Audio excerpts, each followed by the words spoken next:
Bonjour à toutes et à tous, bienvenue dans cette deuxième vidéo de la première semaine de notre cours de constitution et gestion de dossiers administratifs. Dans la séquence précédente, je vous ai présenté le cours et les orientations que nous allions aborder. Aujourd'hui, on va commencer par l'introduction de notre cours, mais au préalable, je tiens à vous signaler que nous allons aujourd'hui voir dans cette séquence les pages 6 à 14 de notre syllabus. Et donc, pour votre facilité, il me semble que c'est plus utile que vous preniez connaissance de ces pages avant de suivre la séquence, plutôt qu'après. Vous faites comme vous voulez, évidemment, mais je pense que pour vous, ça sera plus simple de d'abord prendre connaissance du texte, de le lire, et ensuite de suivre la vidéo et le PowerPoint qui va avec. Ça me semble être le sens le meilleur pour bien comprendre la matière. Alors, dans cette introduction, nous allons parler du service public. Alors, c'est une notion que vous connaissez peut-être intuitivement, mais sans vraiment toujours connaître de quoi il s'agit. Je pense vous avoir expliqué dans la vidéo précédente que quand j'interrogeais les postulants pour un emploi et que je demandais ce qu'était le service public ou l'intérêt général, j'avais des réponses peu souvent satisfaisantes. Et donc, ça m'a semblé utile de vous rappeler ou de vous faire prendre connaissance de plusieurs informations concernant le service public. Peut-être que certaines de ces informations vous sont déjà connues par d'autres cours que vous auriez suivis au préalable. Mais tout le monde n'a pas suivi ces cours d'une part, et d'autre part, je pense que c'est utile de les remettre dans le contexte de l'agent qui doit constituer et gérer un dossier administratif. Et donc, il s'agit de vous situer dans votre environnement de travail quotidien. Finalement, à quoi ça sert le service public? Quelle est la nature de votre travail? Comprendre votre environnement institutionnel et bien comprendre les valeurs, les obligations et les positions qui sont les vôtres lorsque vous traitez un dossier en tant qu'agent du service public. Alors, on va au départ tenter de définir ce qu'est la notion de service public. Et donc, quand je pose la question, on me dit c'est servir le public. Oui, c'est pas faux, c'est un peu léger aussi. On parle aussi parfois d'intérêt général. Alors, on va expliquer tout ça au travers notamment d'un PowerPoint, et puis je vais tenter de voir avec vous les différentes notions qui vont s'accorder à ce service. Alors, le service public en tant que tel. Si ma vidéo va bien avancer, voilà, mon PowerPoint avance. Je reprends ce qui a été dit la fois dernière, désolé. Donc, si vous faites des informations prises sur cette notion, je vous recommande le livre d'Alain Kounen, qui est un directeur général honoraire maintenant de la commune de Benzet, qui est, je pense, toujours professeur aux sciences administratives, donc peut-être l'avez-vous déjà croisé ou le croiserez-vous dans le cadre de votre parcours, et qui est l'auteur de plusieurs ouvrages, dont celui-ci, c'est le dernier, qui s'intitule « Les services publics locaux au cœur de l'effervescence sociétale », un titre un peu difficile peut-être, mais qui regroupe une série de considérations très utiles, je trouve, sur la notion de service public et sur ce que ça implique dans notre travail quotidien. Donc, vraiment, cette période où peut-être avez-vous un peu plus de temps de lire, on ne sait jamais, vous n'êtes peut-être pas occupé de la même manière que les autres années. Si vous avez un peu de temps, je vous recommande, ce n'est qu'une recommandation bien entendu, de lire ce livre au moins en partie, de le feuilleter parce qu'il fait état de plusieurs références, plusieurs notions qui me semblent assez utiles de savoir ou de connaître lorsqu'on est un agent du service public, quelle que soit la fonction qu'on occupe d'ailleurs. Il fait état des différentes valeurs qui sont les nôtres, des obligations, des avantages et de tout ce qui concerne vraiment le travail au quotidien d'un agent du service public. Voilà, ce n'est pas de la publicité, c'est juste une recommandation. Vous en faites ce que vous voulez, c'est pour votre édification personnelle, comme on dit. Donc, cette notion de service public fait appel à d'autres notions dont vous avez déjà entendu parler. On parle de secteur public, d'administration, d'intérêt général, d'intérêt local, de mission de service public. Tout ça, c'est des notions dont vous avez entendu parler, mais que vous ne connaissez peut-être pas nécessairement ou qu'il est peut-être utile de remettre de manière fraîche dans votre mémoire. Alors, le service public en tant que tel, quand on veut le définir, je pense qu'il faut d'abord tenter de définir l'intérêt général. C'est une définition qui n'est pas dans votre syllabus, je vous la donne juste pour qu'on soit bien d'accord sur les notions. Mais l'intérêt général, on peut le définir comme un ensemble de valeurs, d'objectifs qui sont partagés par une majorité d'individus dans une société. Et ces objectifs, ces valeurs ont pour but de contribuer à apporter du bien-être à l'ensemble de la population. Donc, ce sont des valeurs fondamentales qu'on doit tous partager, comme la paix, la défense de la démocratie, la protection des plus faibles, etc. Donc, c'est des valeurs de base, je dirais quelque part, qui font notre société Et toutes les actions que l'on mène doivent se ramener d'une part ou d'une autre à cet intérêt général qui doit guider notre action. L'intérêt général n'est pas la somme des intérêts. Il y a quelque chose de plus. Ce n'est pas parce que plusieurs individus réclament quelque chose qu'ils forment l'intérêt général. L'intérêt général, c'est vraiment une notion qui transcende en quelque sorte les intérêts particuliers. Et donc, le service public, lui, a pour but de mener des actions qui concourent à favoriser l'intérêt général. On travaille tous dans l'intérêt général, c'est-à-dire dans l'intérêt du plus grand nombre, dans l'intérêt de ces valeurs que nous défendons tous dans nos sociétés pour permettre à chacun d'avoir, le plus de personnes possible, d'être dans une situation de bien-être. Donc, lorsqu'on définit le service public, traditionnellement, on met en évidence deux approches. Il y a une approche dite organique et une approche fonctionnelle. Alors, c'est quoi? Elles apparaissent dans le petit nuage que vous voyez ici. L'approche organique, ça fait appel à la notion d'organe, donc d'institution. C'est le service public en ce sens où il s'agit d'un service institutionnalisé, d'une structure qui existe, d'un organisme, d'une institution qui fonctionne. On peut aussi avoir une approche fonctionnelle. Dans ce cadre, le service public sera une série d'actions. On mène des actions de service public. Donc voilà deux approches qu'on va définir de manière un peu plus précise, évidemment, mais qui recouvrent toute cette notion de service public. La première de ces approches, pas la première en ordre d'importance, mais il faut bien commencer par une, c'est l'approche organique. C'est donc un service public en tant qu'organisme public, c'est-à-dire qui n'est pas privé, c'est-à-dire un organisme qui appartient au service public en tant que tel, et qui a pour objectif de satisfaire un besoin général, un besoin collectif. On rejoint donc cette notion d'intérêt général. On a créé un service public au sens organique, au sens d'une institution, pour répondre à un besoin qui est créé au sein de la population, et un besoin qui est partagé par l'ensemble, une bonne partie de la population. Alors, le service public au sens organique a trois caractéristiques principales. La première, c'est que le service public est créé par les autorités publiques. Donc, c'est-à-dire l'État, au sens large du terme, l'État fédéral, les communautés, les régions, etc. La commune, par exemple, est un service public organique, bien entendu, créé par une autorité publique. À l'époque, les communes ont été créées par la Constitution, bien entendu, mais donc par le Parlement national unitaire de l'époque. Et donc, vous, en tant que personne privée, vous, moi, en tant que personne privée, on ne peut pas créer un service public. Le service public, il est créé par les autorités publiques, puisque les autorités publiques sont les détentrices de l'intérêt général, et donc elles créent le service public en tant qu'organisme pour répondre à un besoin d'intérêt général. En tant que service public, il dispose également d'un régime juridique particulier. On le verra, le service public a des avantages, en quelque sorte, mais des obligations plus importantes aussi, du fait que le service public défend l'intérêt général. Donc, il a des prérogatives juridiques particulièrement fortes, mais des obligations qui ne sont pas celles non plus d'un particulier. Et enfin, troisième élément, son fonctionnement et son organisation sont sous le contrôle des autorités publiques. Les pouvoirs publics contrôlent le service public. Un service public tel qu'une commune est contrôlé en partie, ou entre guillemets, par la région wallonne dans le cadre de la tutelle, entre autres.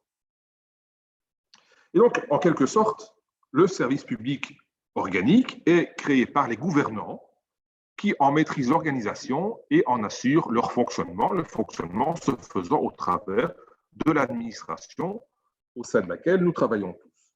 Et l'ensemble de ces de ces services publics forme ce qu'on appelle le secteur public, qu'on met souvent en opposition avec le secteur privé. Le secteur public, c'est l'ensemble des services publics et des agents, des travailleurs, des personnes qui font partie de ce service public, de ce secteur public.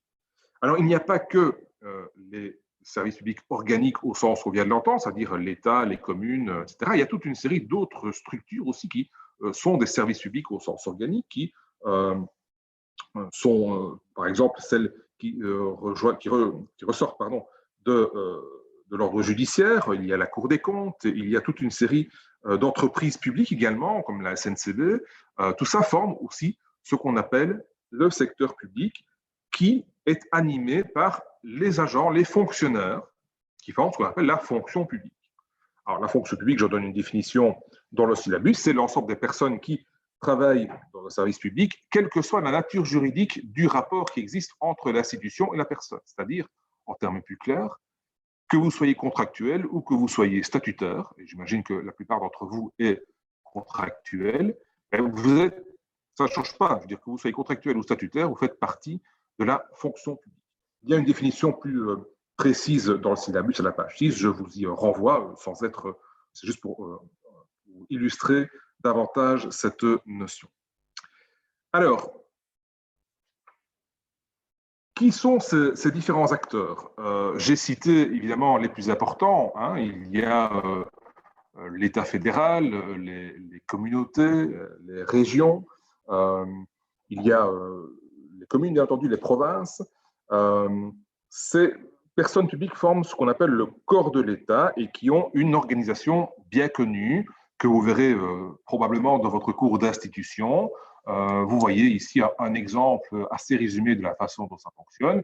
Il y a les services publics qui ressortent du niveau fédéral, qui sont fédérales que soit la Chambre des représentants, le Sénat, le roi, quelque part aussi, le gouvernement en tout cas.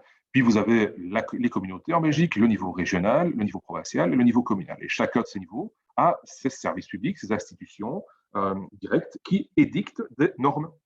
Le niveau fédéral, le niveau communautaire, le niveau régional, provincial et communal, édictent chacun des normes. La norme, c'est la loi, si vous voulez, au sens large du terme. Des lois, des arrêtés, des délibérations, des règlements, etc. Ce sont toutes ces normes qui organisent la vie en société et qui sont à la base de l'action administrative. Puisque, je l'ai déjà dit, je pense déjà l'avoir répété et je ne le répéterai jamais assez, nous ne travaillons que par la loi, que par les pouvoirs que la loi nous octroie et uniquement dans le cadre de cette loi, la loi s'entendant au sens le plus large du terme. Donc, la loi, elle est faite par ces différentes institutions que sont les services publics qui apparaissent devant vous, mais il y en a beaucoup d'autres. En effet, il y a au niveau des communes, par exemple, les communes et les CPS, mais il y a également toute une galaxie de structures qui tournent autour des communes. La commune a obligatoirement un CPS A2C à elle, c'est un service public, mais il y a également l'obligation pour la commune d'être affiliée ou de faire partie d'une zone de police, qui est aussi un service public, la zone de police, d'une zone de secours pour les pompiers, les incendies. Il y a très probablement dans toutes les communes des fabriques d'églises pour gérer le culte. Donc les fabriques d'églises sont aussi des services publics qui répondent à des normes particulières. Les communes et les provinces d'ailleurs créent des ASBL ou prennent part à des ASBL, parfois à des régies autonomes, et s'associent au sein d'intercommunales. Et toutes ces structures sont publiques. Si on part à un niveau supérieur, si on revient au niveau fédéral par exemple, il y a toute une série de structures qui ne sont pas des ministères en tant que tels, mais qui sont des entreprises ou bien des services publics, comme par exemple l'ONSS, l'INAMI ou l'INASI pour la sécurité sociale. Donc vous avez le ministère qui s'occupe de la sécurité sociale, et autour de ce ministère, autour de ce service public, gravitent toute une série d'autres entreprises ou de structures publiques comme celles que vous citez, l'ONSS, l'INAMI, etc., qui sont aussi des services publics. Vous avez en région wallonne le service public qui s'occupe de la mobilité, et à ce service public mobilité est rattaché par exemple l'ETEC. Et donc il y a vraiment toute une galaxie de services publics au sens organique du terme. Donc ils sont très nombreux et ils ont été créés par les structures publiques elles-mêmes, par les gouvernants qui en assurent la direction et le contrôle. Ça, c'est pour l'approche organique. Pour l'approche fonctionnelle, quand on parle d'approche fonctionnelle, on vise l'activité de service public en tant que telle. L'activité, c'est celle qui sert donc à satisfaire ce fameux besoin d'intérêt collectif, ce besoin d'intérêt général. On a soit la structure qui s'en occupe, on a soit l'activité en tant que telle. Par exemple, travailler dans une commune, le fait de permettre aux citoyens de circuler sur des routes en bon état, c'est une activité de service public. Donc l'entretien des routes dans votre commune est une activité de service public. L'organisation de l'enseignement dans votre commune est une activité de service public. C'est un service public, mais au sens fonctionnel, c'est-à-dire au sens de l'activité. Alors, cette notion d'approche fonctionnelle du service public a fortement évolué avec le temps. On est passé des activités qui n'étaient pas de service public, mais de puissance publique à l'époque de l'Ancien Régime, qui étaient ce qu'on appelle aujourd'hui les fonctions régaliennes, c'est-à-dire assurer vraiment la sécurité, battre monnaie, etc. Assurer la défense, les relations étrangères, etc.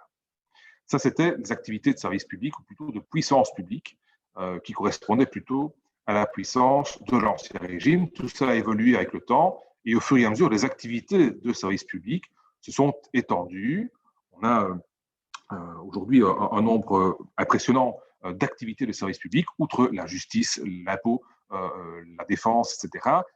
Toutes les activités qui relèvent du secteur économique et social peuvent être menées également par les services publics, ce sont des activités de service public. Il y a également toute une série d'activités de service public qui sont menées par les pouvoirs publics locaux, par les communes, par les CPS, par les provinces. Une commune, je vous ai dit, s'occupe sans doute de missions régaliennes aussi, comme assurer l'ordre public, assurer la sécurité sur le territoire, mais également faire en sorte qu'il y ait du sport dans la commune, faire en sorte qu'il y ait des activités culturelles, veiller également aux soins de santé, on a beaucoup parlé ces derniers mois, ces dernières années, aider à la recherche d'un emploi, aider à la recherche d'un logement, tout ça, ce sont des activités de service public qui sont menées par les communes d'ailleurs ou par d'autres structures. La commune, dans ce cadre-là, travaille dans ce qu'on appelle l'intérêt communal. Alors, je vous ai parlé de l'intérêt général, il existe également un intérêt communal ou un intérêt provincial pour les provinces. L'intérêt communal, c'est tout ce qui concerne l'intérêt général, les intérêts des citoyens de la commune, mais l'intérêt communal doit absolument correspondre à la définition de l'intérêt général tel qu'il est proposé par les autorités supérieures. Et donc, l'intérêt communal est soumis à une concordance à l'intérêt général. Une commune ne peut pas décider ce qu'elle veut si ce qu'elle veut ne correspond pas à l'intérêt général dont les régions, les communautés, l'État fédéral sont les gardiens. Donc, notez bien cette notion d'intérêt communal qui doit s'intégrer dans l'intérêt général qui est celui qui est défendu par les gouvernants. Et donc, le champ d'action des communes s'est largement étendu au fil du temps, au fil des années, de telle sorte qu'aujourd'hui, les communes sont responsables de nombreuses activités d'intérêt général, de nombreuses activités de service public. Et donc, vous voyez bien qu'il y a, parmi ces deux approches, une sorte de concordance en quelque sorte. Il y a d'une part les services publics organiques qui ont été créés pour répondre à des besoins, et d'autre part les activités de service public. Et donc, les deux peuvent se combiner, bien entendu. Les activités de service public sont menées par les services publics organiques. Ça va ensemble.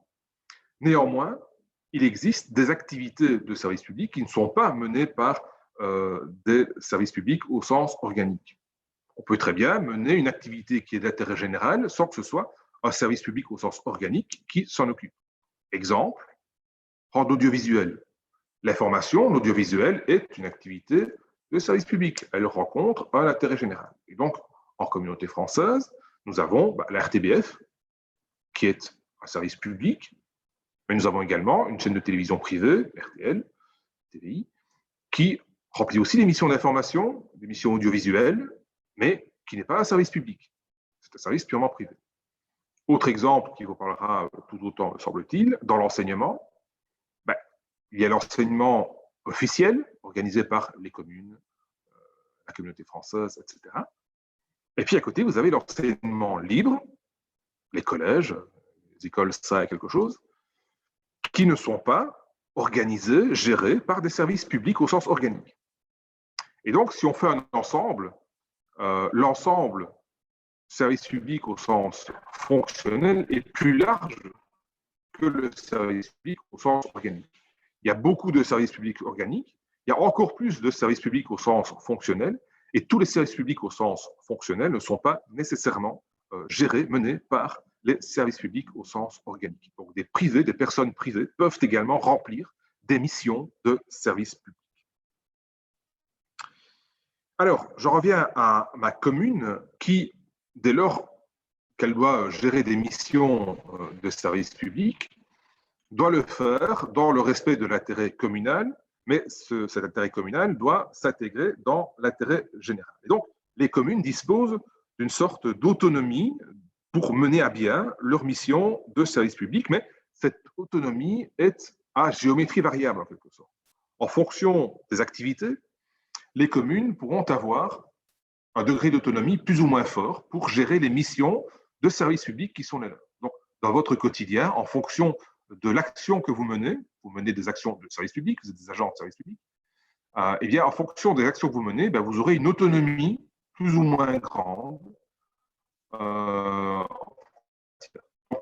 selon le dossier que vous aurez à constituer et à gérer, et vous aurez plus ou moins de liberté d'action, d'autonomie pour pouvoir le gérer. Il y a en fait trois cas de figure qui peuvent être pris en considération dans les matières qui sont celles que la commune gère au quotidien dans sa mission de service public. Il y a les missions d'intérêt communal, d'intérêt local. Ce sont les domaines dans lesquels la commune a une quasi-totalité dans l'autonomie de gestion. La commune décide elle-même d'organiser ce service ou pas et le gère comme elle veut. Exemple, si la commune décide de créer un hall omnisport, ben, elle le fait parce qu'elle a envie de le faire, mais il n'y a aucune obligation, il n'y a aucune norme supérieure qui l'oblige à le faire. Ce n'est pas la région, ce n'est pas l'État fédéral, ce n'est pas l'Europe, que sais-je, qui va obliger la commune à créer un hall omnisport. C'est une volonté politique, à un moment donné, volonté politique des autorités communales de créer un hall omnisport.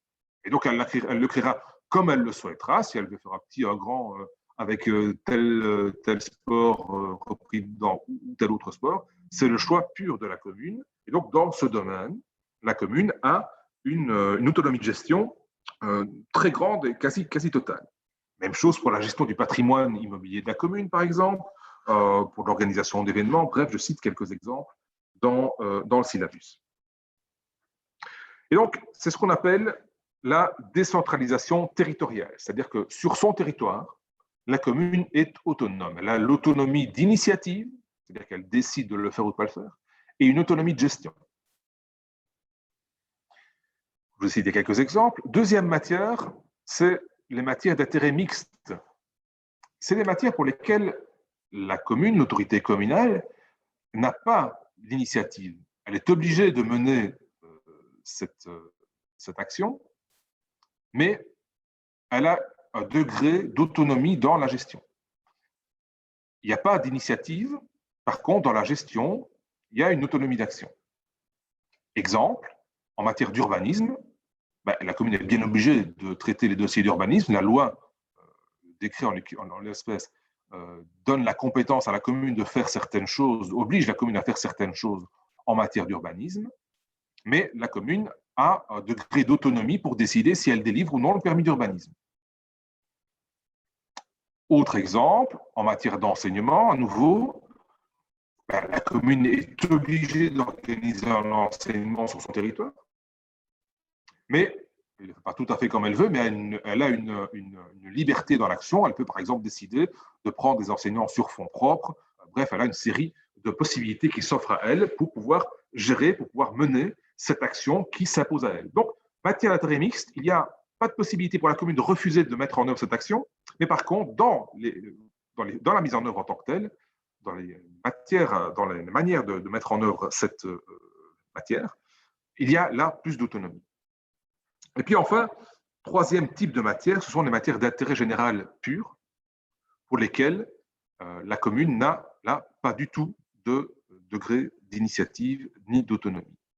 C'est, par exemple, les agents, certains d'entre vous, qui travaillent au service population, au service état civil, permis de conduire, etc. Là, en quelque sorte, le pouvoir communal n'est qu'un relais du pouvoir fédéral, en l'espèce, pour la population. C'est ce qu'on appelle la déconcentration. La commune n'est qu'un organe déconcentré du pouvoir supérieur. Et c'est bien logique, toutes les communes agissent de la même manière, sans aucun degré d'autonomie. C'est bien normal, il est assez normal que tout le monde ait le même modèle de carte d'identité dans le pays ou le même modèle de permis de conduire. Vous imaginez ce que ça serait si une commune décide de faire des permis de conduire roses, d'autres en papier, d'autres en plastique, d'autres bleus, ce serait la foire. Donc, évidemment, dans ces matières-là, les communes n'ont aucun degré d'autonomie. C'est ce qu'on appelle la déconcentration. Donc, voilà trois thèmes, trois types de matières pour lesquelles les communes ont un degré d'autonomie différent. La décentralisation territoriale, la commune a la possibilité sur son territoire de mener l'action comme elle veut et si elle le veut ou pas. La décentralisation par service, la commune là, est obligée de mener cette initiative, mais n'en est pas à l'origine et elle a une relative autonomie dans l'action. Et puis les matières en déconcentration, pour les matières d'intérêt général, qui ne concernent pas la commune en tant que telle. La commune n'est que le relais du pouvoir supérieur pour pouvoir mener à bien cette mission. Voilà pour cette première approche qui consiste à définir la notion de service public. Donc, vous savez ce que c'est que le service public en fonction de l'approche organique, en fonction de l'approche fonctionnelle. Les deux se rassemblent, mais il y a plus d'aspects fonctionnels que d'aspects organiques, si je puis dire. Les communes participent fondamentalement à ce mouvement. Elles sont des organismes de service public, elles mènent des actions de service public avec une autonomie variable en fonction du type de matière. Deuxième point que je souhaite aborder avec vous dans le cadre de cette introduction, c'est les caractéristiques de ce service public. Je vous l'ai dit tout à l'heure, le service public a un régime juridique particulier. Il y a le régime juridique de droit commun, comme on appelle ça, c'est-à-dire celui qui s'applique à nous tous, en tant que particuliers qui n'avons pas de statut spécifique. Mais le service public, lui, a un statut spécifique. Je vous l'ai dit, le service public est le garant de l'intérêt général, et l'intérêt général est plus que la somme des intérêts particuliers. Dès lors, pour pouvoir garantir cet intérêt général, le service public doit disposer de prérogatives fortes pour pouvoir mener son action. Mais, comme on dit dans Spider-Man, un pouvoir fort implique de fortes responsabilités ou de grandes responsabilités. Et donc, à côté de ces prérogatives fortes, il y a des obligations qui sont tout aussi fortes et qui sont spécifiques au service public. On va en passer quelques-uns en revue. En ce qui concerne les prérogatives du service public, il y a ce qu'on appelle le privilège du préalable et de l'exécution d'office. Ce sont aussi des notions que je pense vous allez revoir de manière un peu plus approfondie dans d'autres cours, mais encore une fois, ici, c'est le socle de votre action en tant qu'agent, donc vous devez avoir ça à l'esprit en permanence. C'est quoi le privilège du préalable et de l'exécution d'office? C'est que les services publics se confèrent à eux-mêmes un titre exécutoire, là où les particuliers devraient passer par un juge. Je prends un exemple. Vous êtes un particulier et votre voisin, qui est un particulier aussi donc, a un arbre au bord de sa propriété, mais l'arbre n'est plus en très bon état et il menace de tomber. Et pas de chance pour vous, s'il tombe, ce sera en plein sur votre toit. Vous avez déjà fait la remarque au voisin, il vous a dit oui, mais il ne fait rien. Et vous constatez que l'arbre penche de plus en plus et qu'à un moment donné, vraiment, il y a un risque de chute imminent.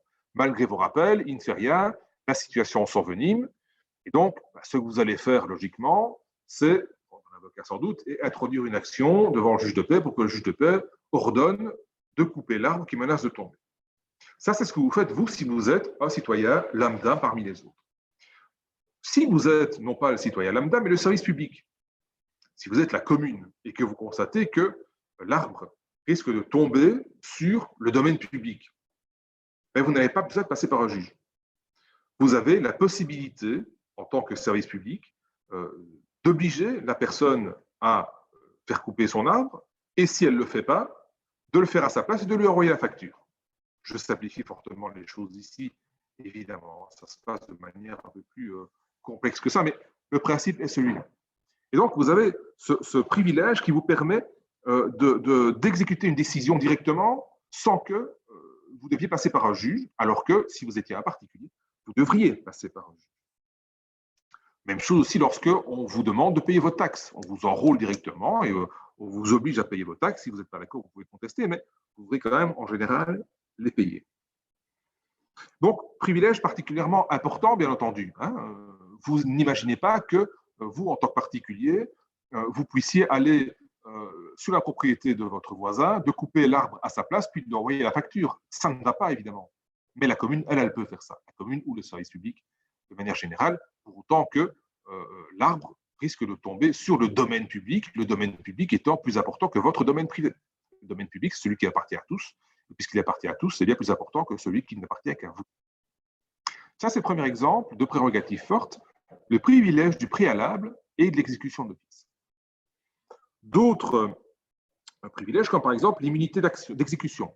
La commune, le service public de manière générale, ne peut pas faire l'objet de saisie, ou tout du moins pour les biens qui sont nécessaires à son action.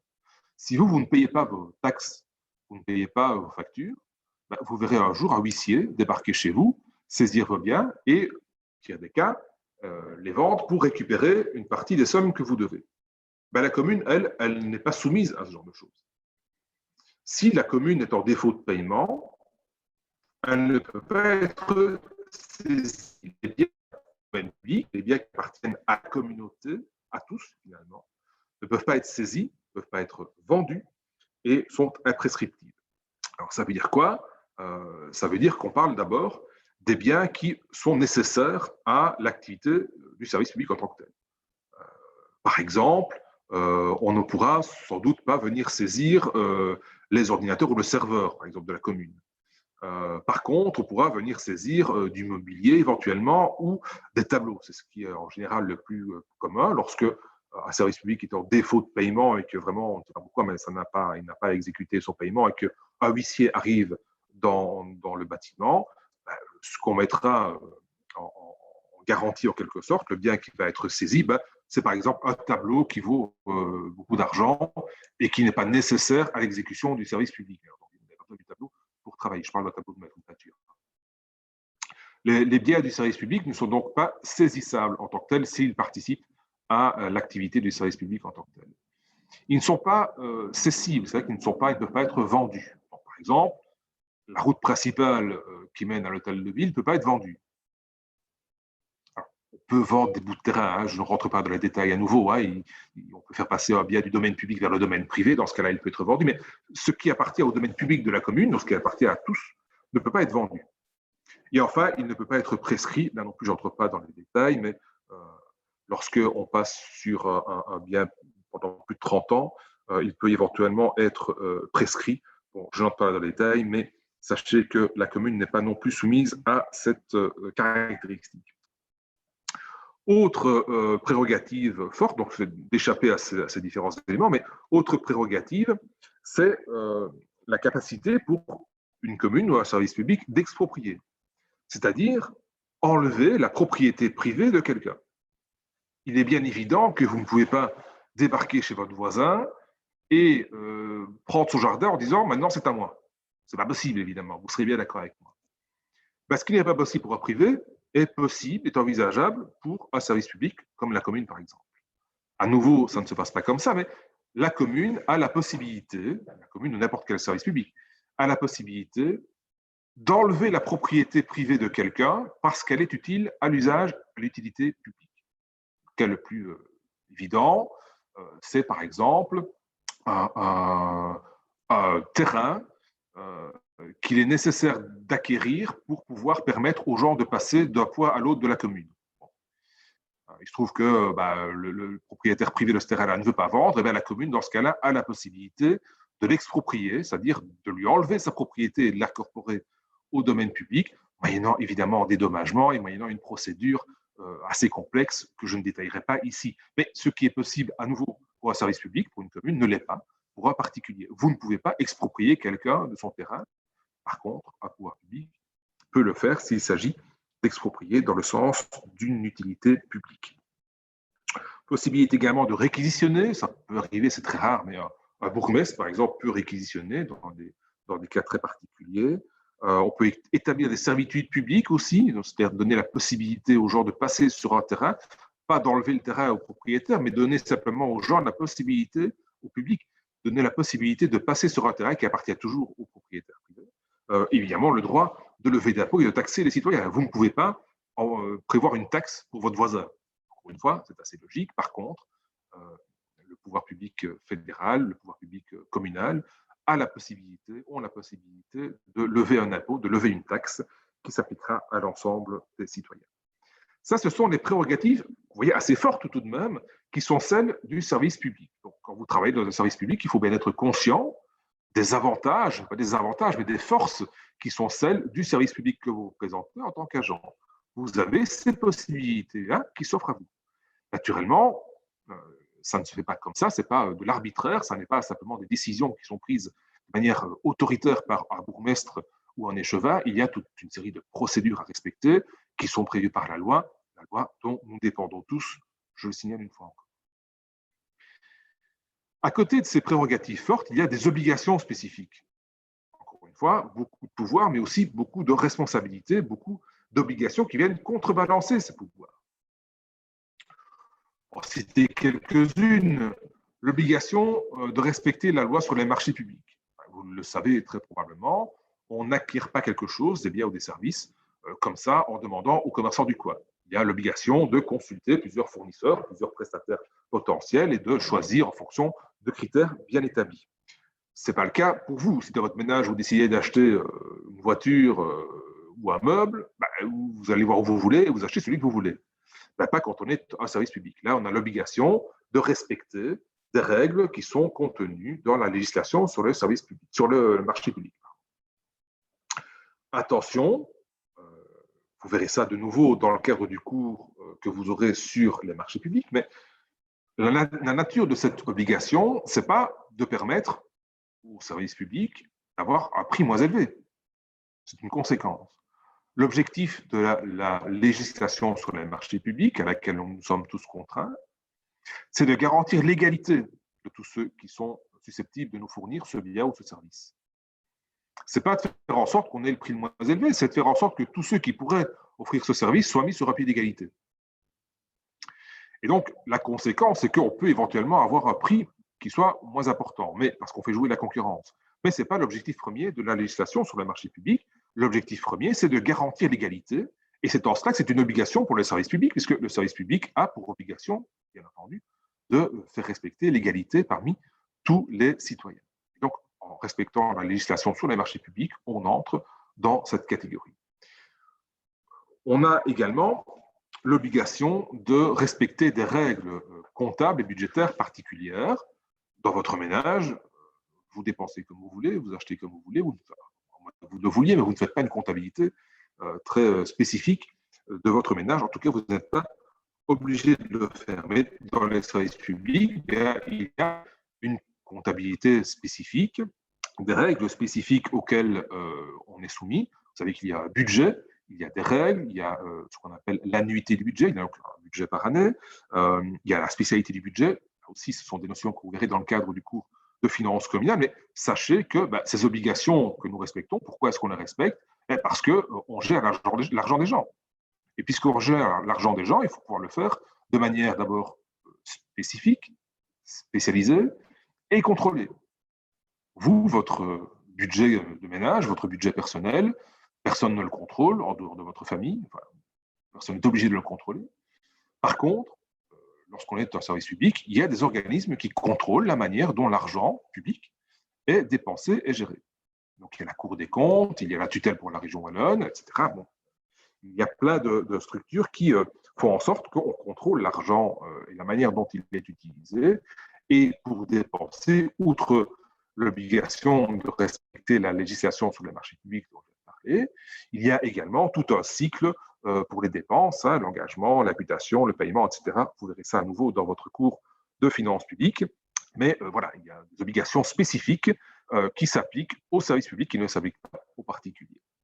Je pourrais vous parler d'autres caractéristiques aussi. Je passe sur l'emploi des langues en matière administrative, mais sachez également que lorsqu'il y a un contentieux qui concerne le service public au sens administratif, il existe une juridiction spécifique, des juridictions spécifiques, la plus connue est le Conseil d'État évidemment, qui sont distinctes des juridictions communes. Donc le particulier s'adressera à un tribunal, alors que lorsqu'il s'agit d'une administration qui est en cause, le cas échéant, il peut s'adresser au Conseil d'État ou à un autre organisme de contentieux administratif. Voilà pour le régime juridique spécial des services publics. Donc là aussi, vous devez être bien conscient des obligations et des prérogatives qui sont les vôtres pour pouvoir mener à bien votre activité d'agent de service public. Et lorsque vous gérez et constituez un dossier administratif, ce sont des notions que vous devez avoir à l'esprit. Il y a également ce qu'on appelle les lois du service public. Peut-être avez-vous vu ça dans votre cours de droit public, droit privé. Mais je crois que c'est vraiment là très utile de les rappeler parce que d'expérience, je sais que malgré tout, ça s'oublie en cours de route. Et donc, je sais à nouveau d'expérience que mon rappel n'est pas inutile, même si ça peut vous paraître de la redite. Les lois du service public ne sont pas des lois qui sont inscrites dans la Constitution, le Moniteur belge ou que sais-je. Ce sont des lois au sens grande règle, quoi, si vous voulez. Ce sont vraiment des règles qui, là aussi, organisent notre quotidien en tant qu'agent du service public. Parmi ces lois, il y en a trois qui sont les plus importantes. La première, c'est la loi du changement. La loi du changement, ça signifie qu'il est toujours possible d'adapter le service public. Le service public doit d'ailleurs s'adapter aux évolutions, à l'évolution de la société, à l'évolution de la technologie, et ça peut aller jusqu'à impliquer la disparition d'un service public. Je prends à nouveau un exemple. Il existait très probablement un service public spécifique, voire un ministère spécifique pour les anciens combattants après la Deuxième Guerre mondiale, par la force des choses, je dirais. Ce service public-là existe peut-être encore un petit peu, mais il a tendance à disparaître, et il y a un jour où il disparaîtra totalement, sauf s'il y a une Troisième Guerre mondiale. Donc, voilà, le service public s'adapte à l'évolution, il évolue, il disparaît. Alors, de manière très concrète, c'est ce qui, par exemple, permet de faire changer votre règlement de travail ou votre statut. Si vous êtes nommé, vous devez respecter le statut de l'administration dans laquelle vous travaillez. Mais ce statut, il n'est pas fixé une bonne fois pour toutes dans le marbre. Il évolue évidemment avec le temps, avec l'évolution de la société, l'évolution du climat social, je dirais, au sein de votre commune. Même chose pour le règlement de travail. À un moment donné, on peut modifier le règlement de travail pour y inclure ou supprimer certaines choses. C'est ce qu'on appelle la loi du changement. C'est donc la possibilité de faire évoluer fondamentalement l'organisation du service public dans lequel on travaille. Deuxième grande loi, c'est celle de la continuité. Un service public, à partir du moment où il existe, doit continuer à exister. C'est ce qui explique que, par exemple, des services publics qui sont fondamentalement déficitaires continuent à exister. Le cas d'une piscine est éloquent, puisque je ne connais aucune piscine qui soit abonie, piscine communale, j'entends. Et donc, on continue malgré tout à permettre aux gens de venir à la piscine. Alors, ils payent un petit quelque chose, mais ce qu'ils payent n'est pas suffisant pour garantir l'entretien de la piscine. Mais néanmoins, c'est un service public qu'on rend, c'est une mission d'intérêt général, et donc on continue à l'assumer, à l'assurer, même si financièrement, c'est pas rentable. C'est ce qui nous différencie, par exemple, du privé. Il y a plein d'autres raisons qui nous différencient du privé. Mais le service privé, à partir du moment où une activité est déficitaire, aura tendance à l'arrêter. Et ça, c'est logique, puisque l'objectif du secteur privé, c'est de chercher le profit, ce qui n'est pas un gros mot. Le service public, lui, n'a pas pour objectif de rechercher le profit, c'est d'assurer le bien-être des citoyens. Et donc, si ce bien-être des citoyens passe par une activité qui est déficitaire, eh bien, tant pis. Ça ne veut pas dire qu'il faut jeter l'argent par la fenêtre et qu'on doit, on ne doit pas jeter un coup d'œil sur la façon dont ça se passe au plan financier, bien évidemment. Les crèches sont aussi déficitaires. Pourtant, c'est bien un service public qu'on doit rendre aux parents, aux jeunes parents. Mais ça ne veut pas dire qu'on doit permettre d'ouvrir des crèches de 300, 400 lits par commune. Sinon, ça deviendrait impayable et ce ne serait plus logique. La loi de la continuité implique également que le service public continue, même quand on est en situation difficile. Nous vivons ça pour le moment. Des entreprises ont sans doute dû fermer, vous le savez bien, hein, les restaurateurs, les coiffeurs ont dû cesser toute activité. Les services publics n'ont pas cessé leur activité. Ils ont continué à travailler. Parce que, encore une fois, nous remplissons des missions d'intérêt général et qu'on ne peut pas se permettre de ne pas les remplir. Donc, on a dû s'adapter, évidemment. On a dû, vous le savez tous, j'imagine, organiser un peu différemment notre travail, on a dû mettre en place des mesures de protection, mettre en place davantage de télétravail, mais tout ça pour faire que le service public continue à être rendu à l'égard des citoyens. C'est ça aussi la loi de la continuité. On aurait très bien pu se dire qu'on ferme les services publics, mais si on ferme les services publics, on est en contradiction avec la loi de la continuité, qui n'est pas une loi, je le répète, au sens formal du terme, mais on serait en dehors du cadre du service public qu'on est censé rendre en tant que commune. Alors, continuité, ça ne veut évidemment pas dire service 24 heures sur 24, 7 jours sur 7, vous vous en rendez bien compte. Voilà, il y a évidemment des horaires à respecter, ça ne veut pas nécessairement dire un service permanent. Mais cette loi de la continuité est aussi celle qui pose la question du service minimum dans certains services publics. Est-ce qu'au nom de la loi de la continuité, on peut imposer ou non un service minimum dans les techs, comme ça a été le cas il y a quelques mois? Alors, si nous étions en présentiel, je vous poserais la question et vous me donneriez tous votre avis. Ce n'est malheureusement pas possible ici, mais voilà, je suis chaque fois intéressé de connaître votre opinion en la matière, savoir si la loi de la continuité dont on parle ici applique la justification d'un service minimum dans certaines sociétés comme celle de transport. Voilà, je vous laisse à cette réflexion.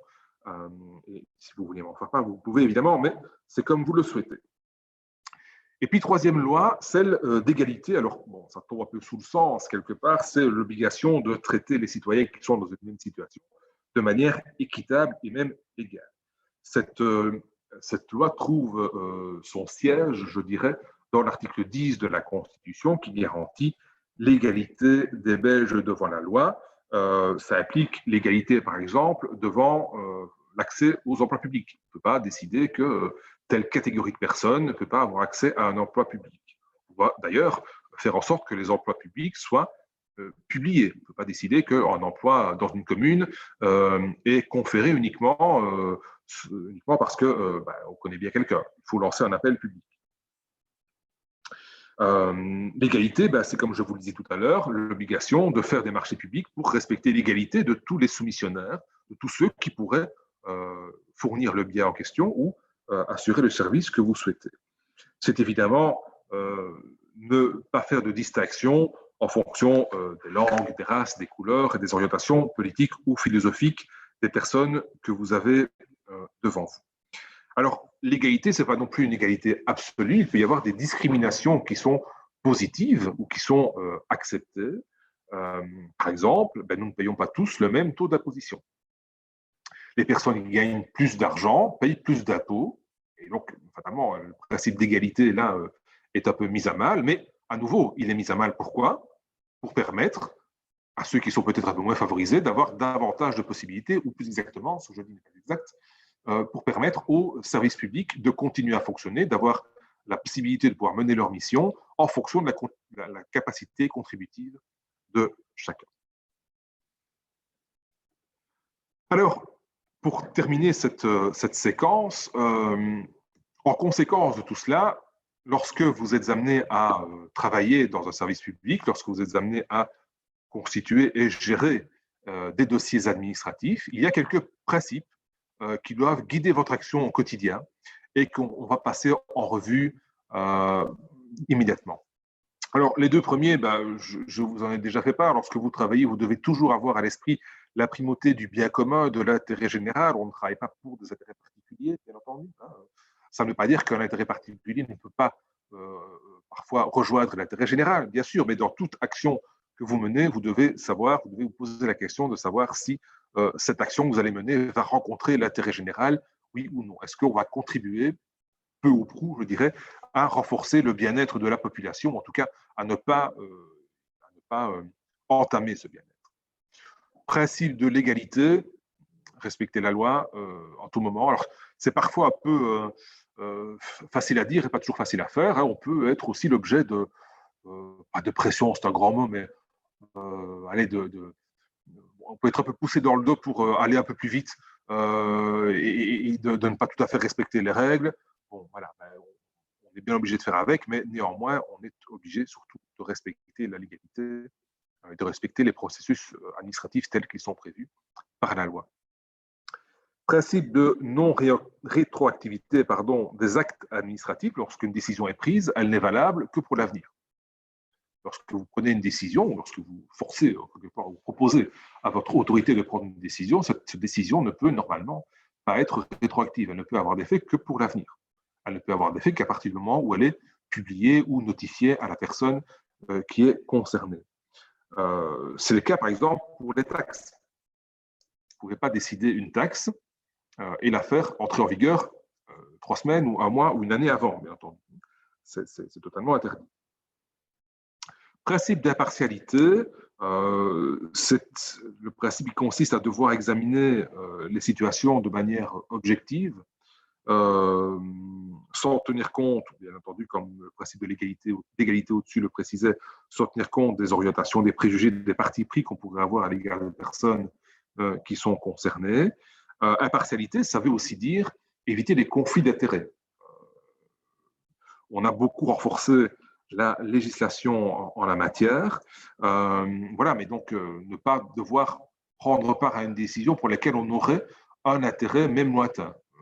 Dans les petites communes, c'est le cas chez moi, eh bien, par exemple, on prend parfois au collège des décisions qui touchent peut-être le cousin ou le beau-frère d'un membre du collège. Dans ce cas-là, le membre du collège se retire de la décision, se retire de la pièce pour qu'il n'y ait pas de doute quant à l'impartialité de la décision. Et c'est des éléments dont il faut tenir compte. Quand vous gérez un dossier, ben, il faut savoir si à un moment donné, la personne concernée n'est pas le beau-frère du bourgmestre ou le cousin d'un échevin.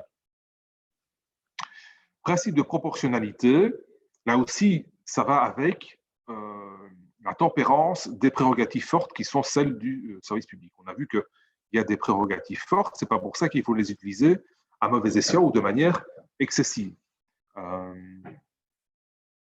Pour prendre un exemple qui vous touchera peut-être de manière plus précise, on ne peut pas vous démettre d'office ou vous licencier si un jour vous arrivez à 9h03 plutôt qu'à 9h au bureau.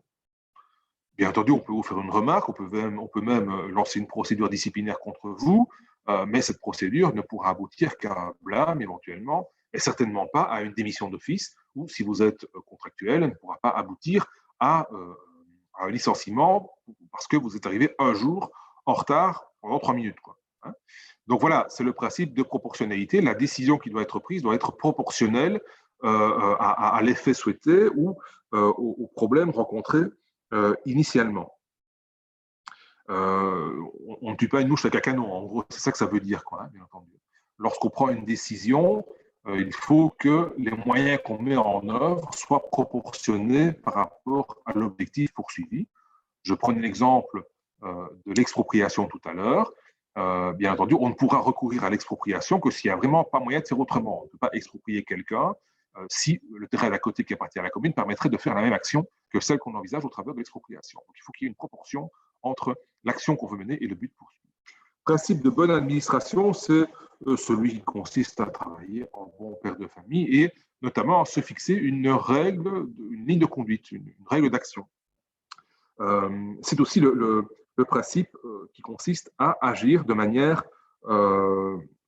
probe, avec probité. Éviter la corruption, les détournements, etc. C'est le principe de bonne administration, c'est ça aussi, c'est faire en sorte que nous travaillons tous, encore une fois dans le respect de la loi, mais aussi de manière légale et surtout en respectant ce qui est le fondement de notre action en tant qu'agent. C'est encore plus grave, je dirais, si on détourne de l'argent lorsqu'on est un agent administratif que lorsqu'on est une personne privée. C'est grave dans tous les cas, hein, comprenez-moi bien, hein, mais lorsqu'on est aussi détenteur de la puissance publique et qu'on gère de l'argent public, c'est encore plus grave de détourner de l'argent lorsqu'on est dans cette situation-là. Mais c'est grave dans tous les cas, hein, je le précise bien. Principe de transparence, bien entendu, nous travaillons dans le respect du principe de transparence, c'est-à-dire que nous devons pouvoir démontrer aux personnes qui viennent nous trouver que leur dossier avance, dans quel état est-il, comment ça va se passer, non seulement à l'égard des particuliers, des citoyens qui viennent nous trouver, mais également à l'égard des autorités supérieures qui pourront venir nous contrôler. En clair, il n'y a pas de culture du secret. Il peut y avoir des domaines ou des éléments qui doivent rester confidentiels, hein, bien entendu, lorsqu'on parle de santé, lorsqu'on parle d'affiliation à différents groupes politiques ou bien à des syndicats, par exemple, ça doit rester confidentiel, mais dans la gestion de nos dossiers, nous devons être transparents tant à l'égard des personnes qui souhaitent savoir où est leur dossier, qu'à l'égard des structures ou des institutions qui pourraient nous contrôler. Ça permet également de vérifier que nous travaillons dans la légalité et que nous respectons les règles telles qu'elles ont été édictées. Et un principe de contrôle, ben, ça va avec, hein, c'est que nous sommes soumis au contrôle des autorités supérieures et que donc nous devons travailler dans la perspective qu'un jour, un contrôle sur notre action pourrait avoir lieu, ce qui nous oblige donc à le faire de la manière la plus régulière possible. Voilà pour ces deux aspects relatifs au service public qui forment, je le dirais encore une fois, le fondement, la base de notre action en tant qu'agent chargé de dossiers administratifs. Ce sont des notions qui doivent être présentes à l'esprit en permanence, qui doivent être un réflexe quelque part, que vous avez sans doute très probablement déjà intégré, mais qu'il me semble bon de rappeler, non seulement parce que c'est utile dans le cadre d'un cours, d'une formation générale d'agent du service public, mais également parce que c'est utile, je pense, dans votre vie quotidienne en tant qu'agent dans les communes. Il y a encore d'autres éléments relatifs au service public, ces aspects relatifs à la mauvaise administration que nous verrons la semaine prochaine, les principes relatifs aux dossiers administratifs. Et donc, en ce qui concerne cette vidéo-ci, elle est terminée. Cette séquence pour la première semaine est également terminée. Dès que possible, je mettrai à votre disposition la vidéo ou les vidéos relatives à la deuxième semaine de cours. Dans cette deuxième semaine de cours, nous terminerons l'introduction relative au service public et nous aborderons la première partie de notre cours consacrée à tout ce qui se passe avant la décision relative à notre dossier administratif. Voilà, je vous souhaite d'ores et déjà une bonne étude et puis on se revoit dès que possible pour la suite de notre cours. À bientôt.